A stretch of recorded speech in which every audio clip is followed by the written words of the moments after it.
Albert Einstein once said, everybody's a genius, but if you judge a fish by its ability to climb a tree, it will live its whole life believing that it is stupid.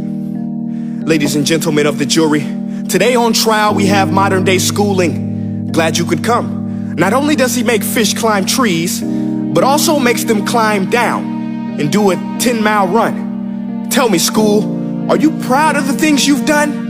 Turning millions of people into robots, do you find that fun? Do you realize how many kids relate to that fish? Swimming upstream in class, never finding their gifts, thinking they are stupid, believing they are useless? Well, the time has come, no more excuses. I call school to the stand and accuse him of killing creativity, individuality, and being intellectually abusive. He's an ancient institution that has outlived his usage. So, Your Honor, this concludes my opening statement, and if I may present the evidence of my case, I will prove it. Proceed. Exhibit A. Here's a modern day phone. Recognize it? Here's a phone from 150 years ago. Big difference, right? Stay with me. Here's a car from today, and here's a car from 150 years ago. Big difference, right? Well, get this. Here's a classroom of today, and here's a class we used 150 years ago. Now ain't that a shame? In literally more than a century, nothing has changed. Yet you claim to prepare students for the future? But with evidence like that, I must ask, do you prepare students for the future or the past? I did a background check on you and let the record show that you were made to train people to work in factories, which explains why you put students in straight rows, nice and neat, tell them sit still, raise your hand if you want to speak, give them a short break to eat, and for 8 hours a day, tell them what to think. Oh, and make them compete to get an A letter which determines product quality, hence grade A of meat. I get it. Back then, times were different. We all have a past. I myself am no Gandhi. But today, we don't need to make robot zombies. The world has progressed. And now we need people who think creatively, innovatively, critically, independently, with the ability to connect. See, every scientist will tell you that no two brains are the same. And every parent with 2 or more children will confirm that claim.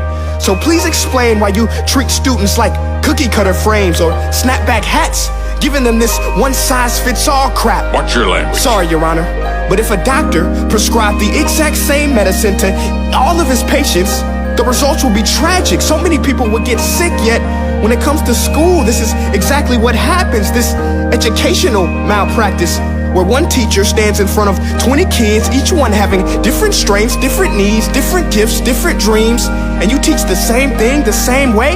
That's horrific.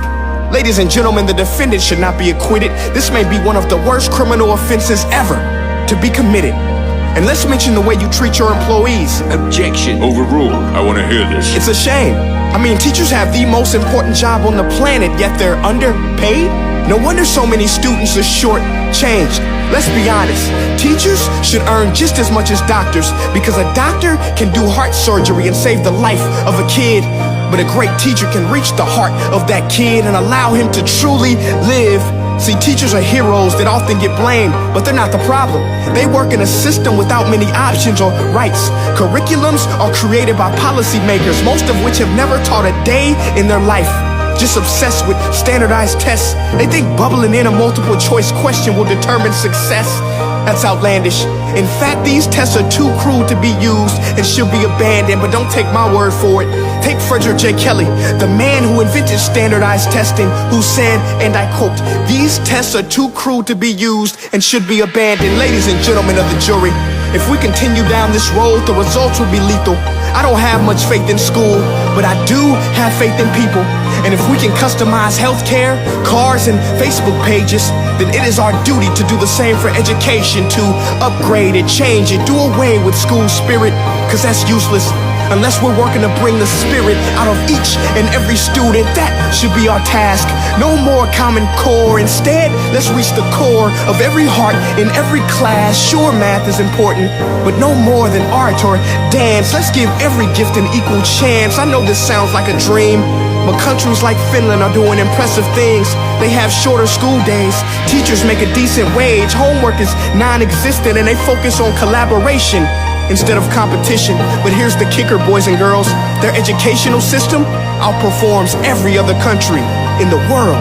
Other places like Singapore are succeeding rapidly. Schools like Montessori, programs like Khan Academy. There is no single solution, but let's get moving. Because while students may be 20% of our population, they are 100% of our future. So let's attend to their dreams, and there's no telling what we can achieve. This is a world in which I believe, a world where fish are no longer forced to climb trees. I'll rest my case.